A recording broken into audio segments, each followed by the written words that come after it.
Can you see that, guys? Yes. So we're going to talk about all things FP&A. So I'm joined with Michael. Michael, do you want to just introduce yourself? Yes, my name is Michael Mkpadi. I'm an SAP consultant with about 20 years of working in SAP, implementing SAP projects, working embedded in steady state teams, and assisting with FP&A use cases. I also was lucky and I was able to be called to be an SAP Press author for a solution called Profitability and Cost Management, which then became a wider solution called Profitability and Performance Management.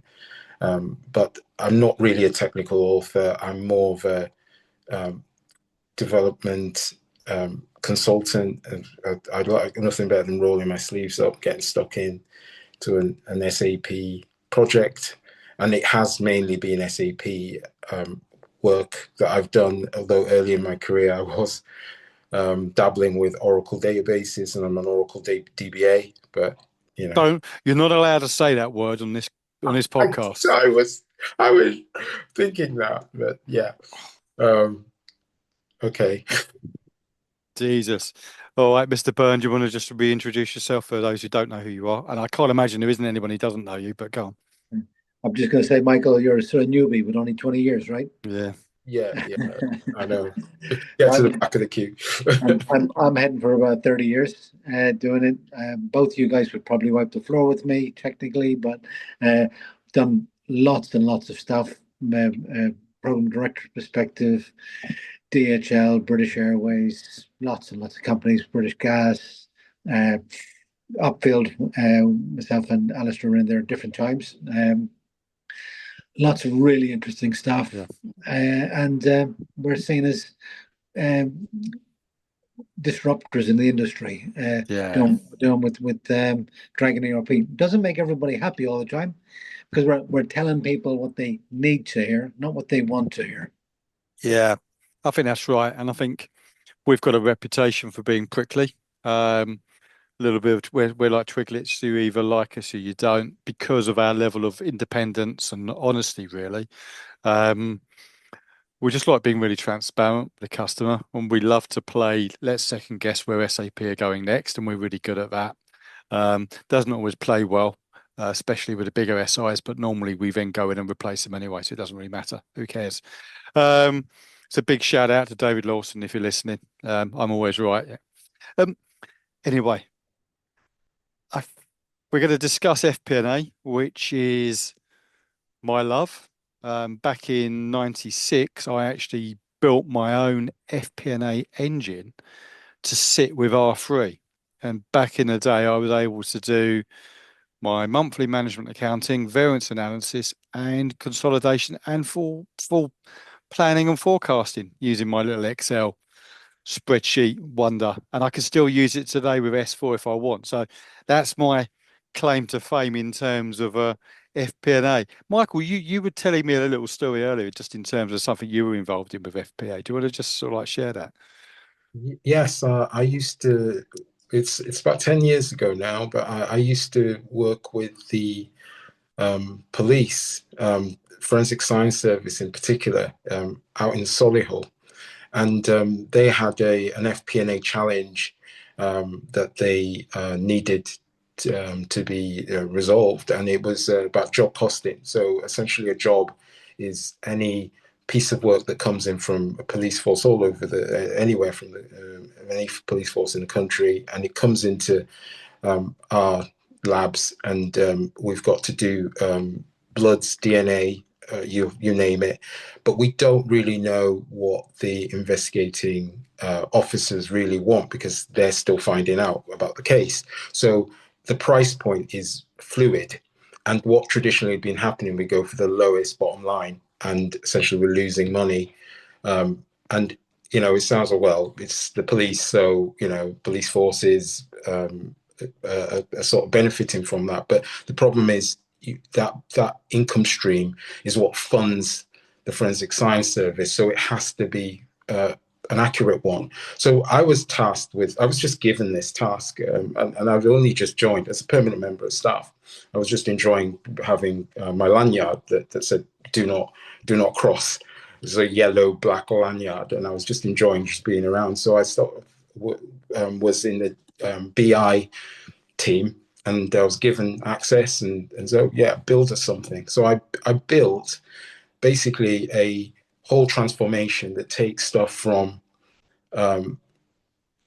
multi-providers and then sort of joins them into a cube, a reporting cube, and then tells them exactly where their price point needs to be, depending on the SAP data coming in, so the bills of materials and all the finance and HR data coming in. So it tells us who's investigating, what grade the officer is, so we know what their rate is, we know how many hours they're spending on it, we know what the items they're sort of providing us with, we know who the lab staff are. If it's a kind of low level type test, then it could be a lower graded staff member, and therefore it's not going to cost as much. But if it's like a full DNA test of very complicated material, then it's going to be a higher price point. But they only know that later on in the investigation, when maybe some certain evidence is produced. But the system wasn't complicated enough, or wasn't dynamic enough to deal with that scenario. So when I built this thing, and it was only at BW 3.5, I tell you, so it was challenging. Data transfer protocols and all sorts that I was doing, but eventually I got it working, and then presented it to the finance director who actually hired me. And yeah, it was amazing, because then they started using it. And one day I was sat with my family, and they were talking about cold cases, forensic science, cold cases. And then they just flipped out this kind of report and went, oh yeah, back a couple of years ago, we were struggling with being able to invoice things and price our investigations. And then we suddenly got this system that allowed us to get the right price point, and basically the services were procured at the right price. And I was sitting there going, is this my solution they're talking about? And it was. And I've never, I tell you, we do this job, and some people say we do it for reward. I do it to produce good solutions for my clients and my customers. And I just felt a shiver down the back of my, back of my spine. And I thought, I got really emotional. I was like, it's just it really, I mean, they didn't believe, my family didn't believe me, and I think they still don't, but I know that was what I delivered there. And to me, FP&A, I share that passion you have, in terms of those analytics, the planning and analysis. It really adds value. It strategizes what essentially is finance ops into something that management can use. And I've been sitting in FP&A teams and see them being overlooked. The tax people walk by and everyone's, oh, that's the tax team, because they usually come in late and leave late. And then you've got the APAR people who obviously everybody's focused on, because the income and is coming, income streams and obviously payable is going through there. But the FP&A, very quiet, and sometimes they sit in between the group reporting, so they're not actually group reporting, they're specific to analytics and trying to make decision-ready insights for the leadership team. And it's a tough ask. And I just, just a shout out to anyone listening to this. It's in an FP&A team. You are doing good stuff. It's not an easy job. So yeah, that was my experience with FP&A. One of my experiences working for the Forensic Science Service. Fantastic. Let's just go through and just talk about some of the sort of SAP FP&A tooling out there. and we won't delve into a lot of detail. But if we just sort of like talk about SAC and SAC planning first, I'm not really a big fan of SAC, I have to say. I feel it's sort of like many of our friends in the FP&A space prefer to use Power BI. Um, I mean, the idea with SAC planning was it's supposed to be an agnostic tool which would be able to take in SAP and non-SAP data and aggregate planning data. And it sort of like enables XP&A. And when conjoined with integrated business planning, it's supposed to be able to provide a holistic view of the entire enterprise and therefore do holistic planning. What's your view of SAC planning? Good, bad, ugly? I think SAP planning is.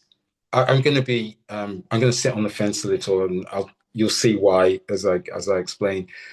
It's never going to compete with the FP&A tools that we know and love, BPC, and some of the other tools that we know and love. More about that later, I guess. But what it is an attempt to go cloud without the typical drawbacks you get from cloud. So what they're trying to do is turn this the BTP platform and with bridges into BW for HANA to make for a kind of universal solution that ticks all boxes. And I agree with you. I think it doesn't. And the reason for that is it's not mature enough. It's not a like for like replacement, but they're selling it as if it is. And I think that's where some of the expectation, say you've got a company that has a very kind of defined planning model, and we all know what that is. They could plan it on the back of a cereal box. So they kind of know what their drivers are, what the variables are, and what their operating plan is. They just need somewhere to do it. SAP planning would work perfect for them. Whereas if you've got someone that does a ground up with drivers, all of the stuff in all of the business units all coming up, and they don't know where anything's going to be until they've got to top level, and then they look down and all of that sort of stuff. SAP planning isn't going to be the best. It's going to be complicated because the way in which you put things together isn't necessarily optimized for bottom up, more top down. So you could do a combination of bottom up, top down in SAP planning, but it's not optimized for bottom up, whereas other solutions are. And I think that's the crux of the problem. But it's I think also myself and Paul were at an event where we got to see last year. It was a BTP event, and we got to see SAC and the Ask AI engine, which I think is gone now. But they had, before Joule came out, there was sort of like this AI engine sitting on top of SAC where you could ask it anything and it would aggregate data. And I think the problem is that I wrote a blog last year about data, SAP data strategy and duct tape. And I still feel that BDC is really just taking a whole load of SAP applications which already exist, sort of like Data Hub and SAC and a load of BW and a load of other stuff, putting Databricks to the side of him, adding like a catalog layer on top. But it doesn't take away the complexity, and it still doesn't really say to the FP&A community, this is what it can deliver to you and can deliver to you accurately. It's almost as if the FP&A community have to say, this is what we want, and then somehow you try to map it with this sort of like very huge data architecture now, which has got a bit of SAP planning, a bit of IPP. It's got was it DataSphere, BW, you name it. It's all cobbled together. Anyway, enough of that. Let's move on. So let's talk about the love of your life, Papam. Just take us through, what is it? A lot of people haven't heard of PAPM and with SAP. So just tell us, what is it and where the value proposition is? Right. So Papam or PAPM, is Profitability and Performance Management. It's a solution that was created by a company called MSG and their consulting arm, Nexontis. It started off life as FSPER, which is Financial Services Performance, and it was where banks and maybe syndicates and wealth management companies and other kind of financial organizations had a specific ask from analytics, and it was fast real-time allocations so that they could analyze scenarios, what if scenarios, and what have you, okay, and get some output very quickly on huge data sets. And there's a bit of ML possible, all sorts of things possible, and that's how PAPM grew in terms of being the product it is now. If for those who are into their computing and stuff, I would call it a complete Turing machine, as in you can literally do any transformation of any logic from output, transformational logic, okay, to output, because you've just got a load of functions. You can write them as essentially snapshots of your S4 HANA database, and have them as model views and joins, and then just join the data in any way you want with queries and rules. And you can write pure ABAP to say, take this data set, add this and that and the other to it, and spin it around, and then take it into another function, and you can just continue that daisy chain of functions. You can have functions running at the same time in parallel, and set some form of synchronicity so that there is a point at which you merge the data, and you just take the best bits of what you want, and you've got ML capabilities where you could just learn off a data set. okay. It's an insanely massive piece of kit, which is really underrated, because you mentioned just a moment ago about the FP&A ask of SAP Planning and that whole BTP landscape and BDC and all of that sort of stuff, and the fact that you've got all these tools scattered around, and FP&A is supposed to, a bit like Jenga, sort of bring it all together and build something. Yeah. Whereas PPM is basically saying, look, here it is.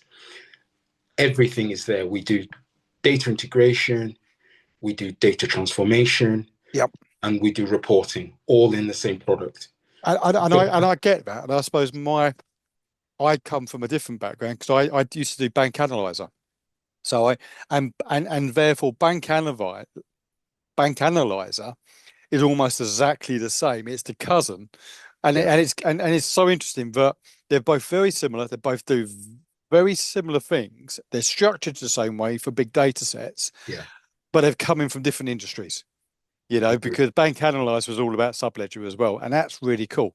Great. Let's just stop there, and let's now talk about the love of my life, which was BP7, the BPC7, which took out Hyperion. So we, just like SAP CRM7 took out Siebel back in the day.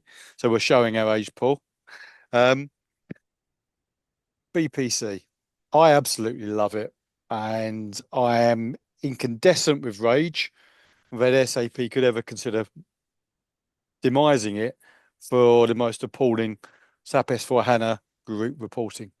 What's your view on sort of like group reporting v BPC? Again, do you like it? Do you hate it? Or are you on the fence? I actually love BPC. Right answer. A lot of years working in BPC, and some of my posts actually, I've got like some nostalgic posts about working in data manager, doing all sorts of things, writing script logic, cash flow, the number of cash flow script logics I've done. I should really write a book about that. But BPC is amazing because it has a workflow with it. And I think, we can't mention the H word, but that also had a workflow. Some might say a very much less flexible workflow. Some used to sell that as an advantage, while a lot of us in FP&A space didn't, because we wanted a workflow, but we wanted something that enabled us rather than what policed us. Yeah. Mm-hmm. So I think that BPC 7, BPC 7.5, and then eventually BPC 11, although BPC 11, again, people might say the embedded version again. No, let's not go there. Let's not go there with embedded. Let's not go there. So BPC 7 was, in fact, the golden age of BPC. We have missed the fact that when you can do something that's intuitive to the finance community, as BPC 7 was, you know you've got a right product there. Because I know people that just go in there that with the tools that they have, able to write reports just off the back of a BPC data model. They don't need any IT person in there. Don't even need a systems accountant to do stuff. They can just produce it. And so what it did is it put the focus less on the kind of configuration and teething problems that we always know happen with sort of solutions that aren't really optimized for us. And it just put it onto the content. So it was, people were just talking in terms of, oh well, can you do something with a price volume mix there? Could you do this and that? And we're talking in terms of actual ratios and actual finance, rather than this data point isn't showing. I need it to use these drivers and this driver and the other. Why isn't it working? I've got a spreadsheet that should give me the right answer, and it isn't giving me the answer that you've got.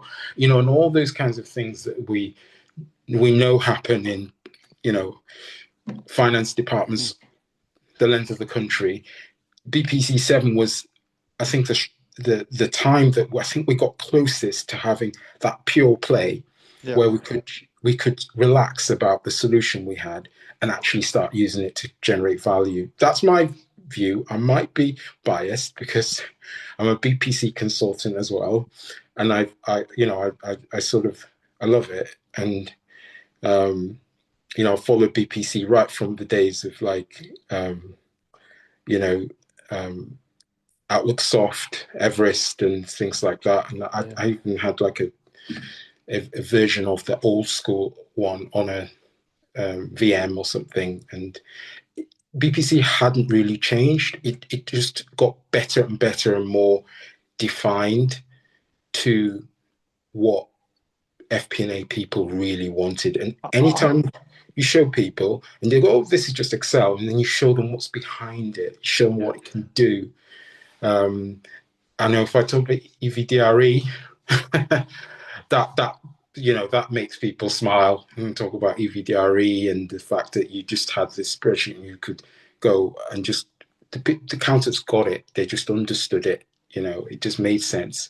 I think from my perspective, I got a couple of points on that, and I'll wrap it up in terms of PPC. I think one, I came from I did BI7 Academy back in the day, and we were very close to selling that whole construct of the citizen developer, where finance teams were going to go off and they'd have the ability to have a self-sufficiency model where they'd be able to build out their own queries and be self-sufficient.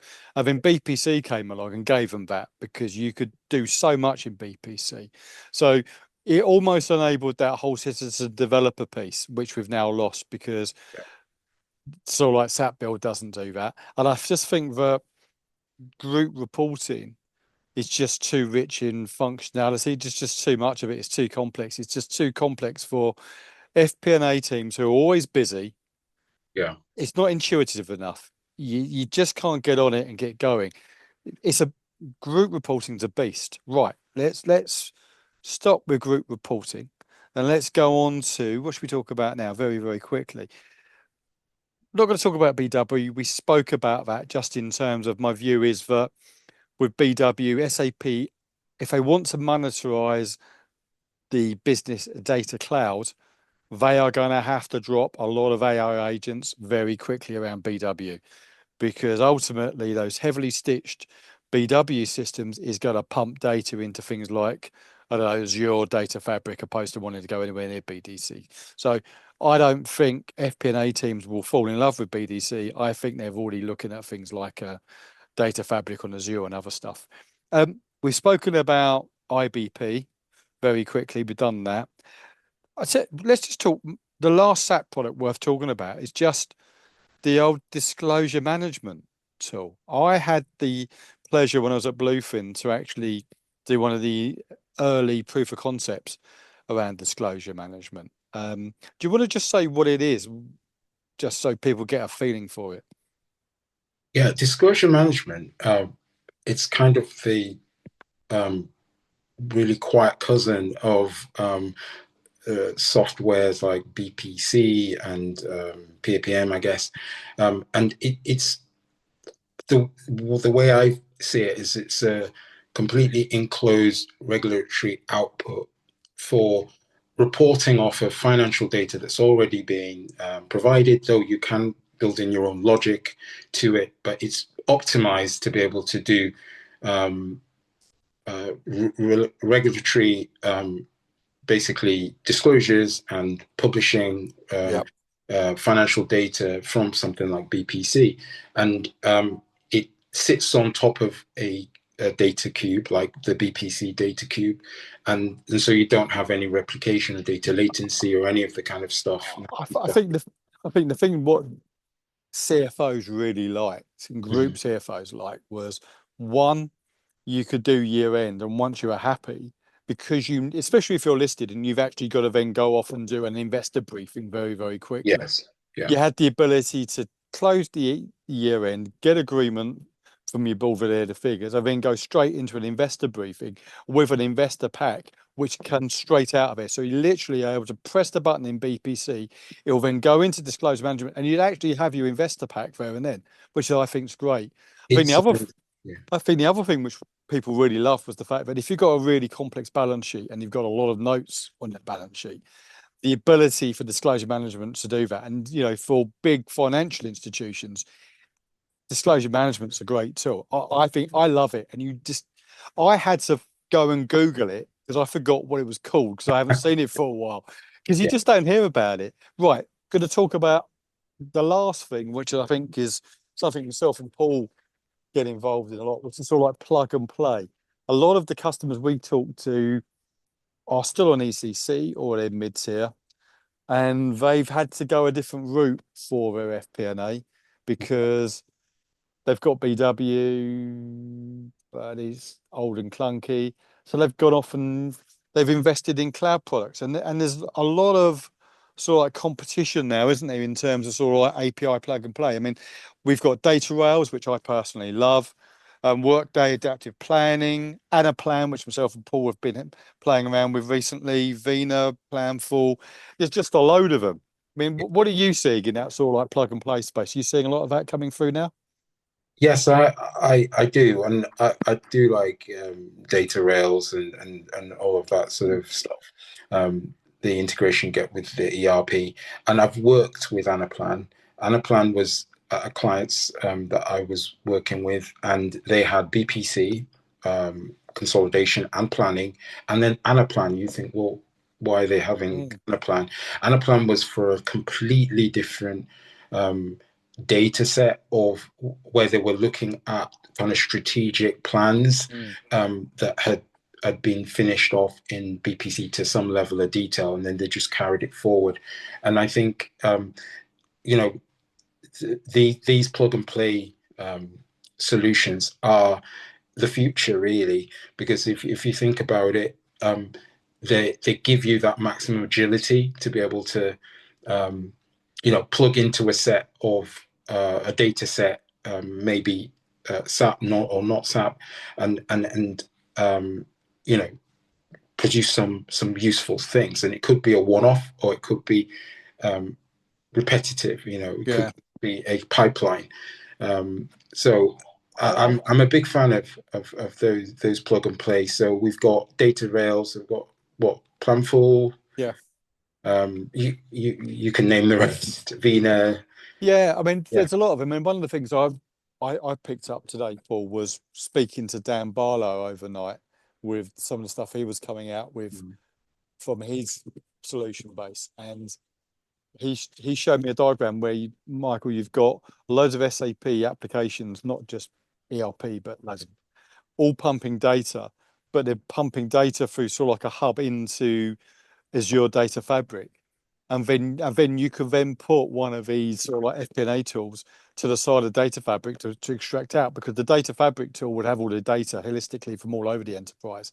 Yeah. So if you were in a situation where you had sort of loads of legacy ERPs and you didn't really want to invest heavily in sort of like an SAP product, you can certainly look at sort of like a Data Fabric and one of these cheaper sort of like FP&A tools to sit on top of it and use the Data Fabric to do sort of like a lot of the consolidation stuff, which I just find fantastic. I mean, it's an ever-changing space, and I think what people forget about, and this is all my wrap-up, is that ultimately CFOs write the checks for all transformation, and therefore it's incumbent upon CIOs and for SAP to make sure that the CFOs and the FP&A community have the right tooling. And I tend to feel currently, and this speaking to a lot of people in the industry, that SAP just don't know how to talk to CFOs. They want to talk to CIOs all the time, but it's almost as if they're shy, the CFO. They get giggly, Paul, when they see a CFO, do you know? And therefore, I just don't think they're having the right conversations, and it's hurting them. And you know the SAP boardroom, remember the SAP boardroom? I think that was their biggest play towards the CFO. And I agree with you that the CIO is a natural for them, and they haven't yet got the right conversation with the CFO, engage with the CFO. I actually wrote a post, and I guess I'm bigging myself up here, on LinkedIn, and maybe I'll repost it, called "Your CFO is your superhero."